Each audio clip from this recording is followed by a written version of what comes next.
ചെറിയവരിൽ ഒരുവന് ചെയ്തു കൊടുക്കുമ്പോൾ എനിക്ക് തന്നെയാണ് ചെയ്യുന്നത് എന്നുള്ള കർത്താവിന്റെ തിരുവചനമാണ് കത്തോലിക്ക സഭയിലെ ഉപവയുടെ പ്രവർത്തനങ്ങൾക്ക് നമുക്ക് പ്രചോദനം നൽകുന്നത്.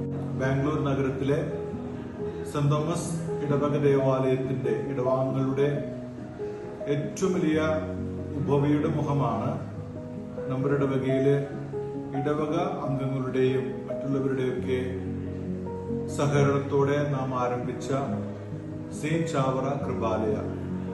18 വർഷങ്ങൾക്ക് ശേഷവും ഇന്നും ഈ കൃപാലയെ ദൈവം വഴി നടത്തുന്നുണ്ടെങ്കിൽ അത് ദൈവം നമ്മെ ഓരോരുത്തരെയും ആ കൃപാലയുടെ സഹകരണത്തിന്റെ ശുശ്രൂഷയുടെ കരങ്ങളാക്കി മാറ്റുന്നതുകൊണ്ടാണ്. ഒത്തിരിയേറെ പേര് സാമ്പത്തികമായും അതോടൊപ്പം തന്നെ ഒത്തിരിയേറെ പേര് തങ്ങളുടെ സാന്നിധ്യം കൊണ്ടും ശുശ്രൂഷ കൊണ്ടും ഇന്നും കൃപാലയെ അനുഗ്രഹിച്ചുകൊണ്ടിരിക്കുന്നു. നിങ്ങൾ ചെയ്യുന്ന ഓരോ കൊച്ചു പ്രവൃത്തിയും തമ്പുരാൻ കർത്താവിന്റെ മുമ്പില് അതേറെ വിലപ്പെട്ടതാണ്. ഈ കൃപാലയ മാസം നാം ആചരിക്കുമ്പോൾ ആഘോഷിക്കുമ്പോൾ അവിടെയുള്ള നമ്മുടെ പ്രിയപ്പെട്ടവർ അവരുടെ മുഖത്ത് വിരിയുന്ന പുഞ്ചിരികള് നിങ്ങളുടെ ശുശ്രൂഷകളും നിങ്ങളുടെ സഹകരണവുമാണ്. ദൈവം ചിരിക്കുന്നത് കണ്ടിട്ടുണ്ടോ എന്ന് ചോദിച്ചാൽ തീർച്ചയായും അപരന്റെ മുഖത്ത് വിരിയുന്ന പുഞ്ചിരി അതിന് ഞാൻ എൻ്റെ കുടുംബം കാരണമാകുന്നുണ്ടെങ്കിൽ തീർച്ചയായും ആ പുഞ്ചിരിയുടെ പുറകിലെ ദൈവത്തിന്റെ സ്പർശനമുണ്ട്, നമ്മളുടെ ചേർത്ത് പിടിക്കലുണ്ട്. എല്ലാവരെയും സ്നേഹത്തോടുകൂടി കൃപാലയിലേക്ക് സ്വാഗതം ചെയ്യുന്നു. കൃപാലയെ സന്ദർശിച്ചും കൃപാലയെ സഹായിച്ചും തുടർന്നും സെന്റ് തോമസ് ഇടവക ഉപവയുടെ ഒരു വലിയ മാതൃകയായിട്ട് മാറട്ടെ എന്ന് പ്രാർത്ഥിക്കുന്നു. മിശിഹായിൽ സ്നേഹമുള്ളവരെ, വിശുദ്ധ മത്തായി എഴുതിയ സുവിശേഷം 6-ാം അധ്യായം 20-ാം തിരുവചനത്തിൽ ഈശോ നമ്മോട് പറയുകയാണ്, സ്വർഗത്ത് നിങ്ങൾക്കായി നിക്ഷേപങ്ങൾ കരുതി. ഞാൻ മനസ്സിലാക്കുന്നിടത്തോളം സെന്റ് തോമസ് പൊറയിൽ ഇടവകയെ സംബന്ധിച്ചിടത്തോളം, ഈ ഇടവകയിലെ എല്ലാ കുടുംബങ്ങളെ സംബന്ധിച്ചിടത്തോളം സ്വർഗത്തിൽ നിക്ഷേപങ്ങൾ കരുതി വയ്ക്കുന്ന ഒരു രീതി എന്നത് സെയിന്റ് ചാവറ കൃപാലയ തന്നെയാണ്. നമ്മളുടെ ഇടവകയുടെ ഉപവീയുടെ മുഖമായ ഈ ഇടവകയുടെ ശുശ്രൂഷയുടെ ഭാഗമായ സെയിന്റ് ചാവറ കൃപാലയയിലൂടെ നമ്മളെല്ലാവരും ഈ ഇടവകയിലെ ഓരോ കുടുംബങ്ങളും സ്വർഗത്തിൽ നിക്ഷേപങ്ങൾ കരുതി വയ്ക്കുക. കഴിഞ്ഞ 6 മാസങ്ങളായിട്ട് ഈ ഇടവകയിൽ വന്നതിന് ശേഷം സെയിന്റ് ചാവറ കൃപാലയയിലെ ശുശ്രൂഷ ചെയ്യുവാൻ സാധിച്ചതിൽ ഒത്തിരി സന്തോഷമുണ്ട്. പ്രത്യേകിച്ച് അവിടുത്തെ അച്ഛന്മാരെ അമ്മച്ചിമാരെയൊക്കെ കാണാൻ പോകുമ്പോൾ അവരോടൊക്കെ സംസാരിക്കുമ്പോഴും സമയം ചെലവഴിക്കുമ്പോഴൊക്കെ ഒത്തിരി സന്തോഷത്തോടെയാണ് അവരോടൊപ്പം ആയിരിക്കുവാൻ എനിക്ക് സാധിക്കുന്നത്. പ്രത്യേകിച്ച് ഈ മാസം, ഈ സെപ്റ്റംബർ മാസം കൃപാലയം ഉണ്ടായിട്ട് നമ്മൾ ആഘോഷിക്കുമ്പോൾ ഇടവകയിലെ എല്ലാ ജനങ്ങളെയും ഒത്തിരി സ്നേഹത്തോടെ ക്ഷണിക്കുകയാണ് കൃപാലയത്തിലേക്ക്. അവിടെ വിസിറ്റ് ചെയ്യുവാനും അവിടെയുള്ള നമ്മളുടെ അപ്പച്ചന്മാരമ്മച്ചന്മാരെയൊക്കെ ഒന്ന് കാണുവാനും നമ്മളുടെ സന്തോഷവും സൗഹാർദ്ദവും അവരുമായിട്ടൊക്കെ പങ്കുവയ്ക്കുക. അങ്ങനെ ബോധ്യത്തോടു കൂടി നമ്മളുടെ ഇടവകയുടെ ഒരു ഭാഗമാണ് സെയിന്റ് ചാവറ കൃപാലയം തിരിച്ചറിവോടുകൂടി അവിടെയും നമ്മുടെ ശുശ്രൂഷ മനോഭാവം കാണിക്കുവാനും ദൈവം നമ്മളെല്ലാവരെയും അനുഗ്രഹിക്കട്ടെ.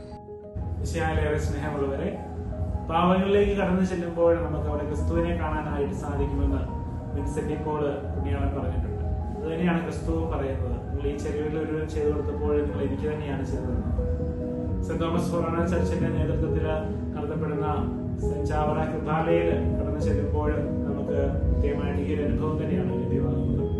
അവിടെ കടന്നു ചെല്ലുമ്പോൾ പുഞ്ചിരിയോടുകൂടി നമ്മളെ സ്വീകരിക്കുന്ന ഒരു അമ്മച്ചമാരെ അമ്മച്ചിമാരെ കൂടെ ഇരിക്കുമ്പോൾ ക്രിസ്തുവിന്റെ ഒരു സ്നേഹവും സാന്നിധ്യവും അനുഭവിക്കാനായിട്ട് നമുക്ക് ഇടയാവുകയാണ്. അപ്പൊ അവിടെ കടന്നു ചെല്ലുമ്പോൾ നമ്മുടെ ആകുലതകളും വിഷമങ്ങളും ബുദ്ധിമുട്ടുകളും എത്രയോ നിസ്സാരമാണെന്ന് തിരിച്ചറിയുന്ന ഒരു വേളയാണ്. നമ്മളെല്ലാവരെയും സെന്റ് ചാവറ കൃപാലയയിലേക്ക് സ്വാഗതം ചെയ്യുകയാണ്. സാധിക്കുന്ന എല്ലാവരും നമ്മോട് കടന്നു വരുവാനായിട്ടും നിങ്ങളുടെ കുറച്ച് സമയവും നിങ്ങളുടെ കുറച്ച് സംഭാവ്യം എന്തെങ്കിലുമൊക്കെ ആണെങ്കിലും അത് അവരുമായിട്ട് പങ്കുവയ്ക്കുവാനായിട്ടും ദൈവത്തിന്റെ സ്നേഹം കൂടുതലായിട്ട് അനുഭവിക്കുവാനായിട്ടും നിങ്ങളെ സ്വാഗതം ചെയ്യുകയാണ്. കൽക്കത്തയിലെ വിശുദ്ധ മദർ തെരേസ പറയുന്നുണ്ട്, നിങ്ങൾ എന്തുമാത്രം കൊടുക്കുന്നു എന്നതിലല്ല, നിങ്ങൾ എന്തുമാത്രം സ്നേഹം കൊടുക്കുന്നതിനകത്ത് ഉൾക്കൊള്ളിച്ചിട്ടുണ്ട് എന്നതിലാണ് മഹത്വം അടങ്ങിയിരിക്കുന്നത്. വേറെ സ്നേഹത്തോടുകൂടി നമ്മുടെ സമയവും നമ്മുടെ സമ്പാദ്യവും നമ്മുടെ ആരോഗ്യമൊക്കെ ഇങ്ങനെയുള്ള പാവങ്ങൾക്ക് വേണ്ടി വിനിയോഗിച്ചുകൊണ്ട് ദൈവത്തിന്റെ സ്നേഹത്തിനെ കൂടുതൽ അനുഭവിച്ച് മുന്നേറാനായിട്ട് നമുക്കെല്ലാം പരിശ്രമിക്കാം. ദൈവം എല്ലാവരെയും സമൃദ്ധമായിട്ട് അനുഗ്രഹിക്കട്ടെ. ഈശോ മിശിഹായ്ക്ക് സ്തുതിയായിരിക്കട്ടെ. മാതാപിതാക്കളെ നോക്കുവാൻ സ്വന്തം മക്കൾക്ക് പോലും സാധിക്കാത്ത ഈ കാലഘട്ടത്തിൽ മാതാപിതാക്കളെ സ്വീകരിച്ച് അവർക്കായി കൃപാലയ സെന്റ് തോമസ് ഇടവകയുടെ നേതൃത്വത്തിൽ നടത്തുന്നു എന്നത് ഉദയസൂര്യനേക്കാൾ ഭംഗി അസ്തമയ സൂര്യനാണ് എന്ന യാഥാർത്ഥ്യം തിരിച്ചറിഞ്ഞ വൈദികരും ഇടവകാംഗങ്ങളും ഉള്ളതുകൊണ്ടാണ്. ഹൃദയം നുറങ്ങിയവർക്ക് കർത്താവ് സമീപസ്ഥനാണ്. സമീപത്തും ഇതുവരത്തുമുള്ള നാനാജാതി മതസ്ഥരിലൂടെ അന്നന്നത്തെ അപ്പം തന്ന് ദൈവം ഈ ഭവനത്തെ നയിക്കുന്നത് കാണുമ്പോൾ ഇത് കൃപയുടെ ഒരു ആലയം തന്നെയെന്ന് വ്യക്തം. കൊടുത്താൽ തിരിച്ചൊന്നും തരാനില്ലാത്ത ഇവരുടെ പുഞ്ചിരിക്കോ നിർവികാരമായ പ്രതികരണത്തിനോ ഉപരി കർത്താവ് ഇവിടെ സന്നിഹിതനാണ്. ബഹുമാനപ്പെട്ട വൈദികരും ട്രസ്റ്റിമാരും വിവിധ കോൺഗ്രിഗേഷനിലെ സിസ്റ്റേഴ്സും ഞങ്ങൾക്ക് ആവശ്യമായ നിർദ്ദേശങ്ങളും പ്രോത്സാഹനങ്ങളും നൽകുന്നത് നന്ദിയോടെ സ്മരിക്കുന്നു. ഇപ്പോൾ 9 ഇൻമേഴ്സുള്ള ഈ ഭവനത്തിൽ ഞങ്ങൾ FDSHA സിസ്റ്റേഴ്സ് 3 പേരും ഒരു യുവതിയും സേവനം ചെയ്യുന്നു. ഇവിടെ ശുശ്രൂഷയ്ക്കായി വരുന്ന സഹോദരങ്ങളും ക്രൈസ്റ്റ് യൂണിവേഴ്സിറ്റിയിൽ നിന്ന് വരുന്ന വിദ്യാർത്ഥികളും ഞങ്ങൾ 13 പേർക്കും പ്രചോദനവും സന്തോഷവും നേരുന്നു. ഈ സന്തോഷത്തിൽ പങ്കുകാരാവാൻ ഇടവക കുടുംബാംഗങ്ങളായി നിങ്ങളെ ഓരോരുത്തരെയും സ്നേഹപൂർവ്വം ക്ഷണിച്ചുകൊണ്ട് നിങ്ങൾ നൽകുന്ന പ്രാർത്ഥനയ്ക്കും സ്നേഹത്തിനും പ്രോത്സാഹനത്തിനും എല്ലാ ദൈവാനുഗ്രഹങ്ങളും ആശംസിക്കുന്നു.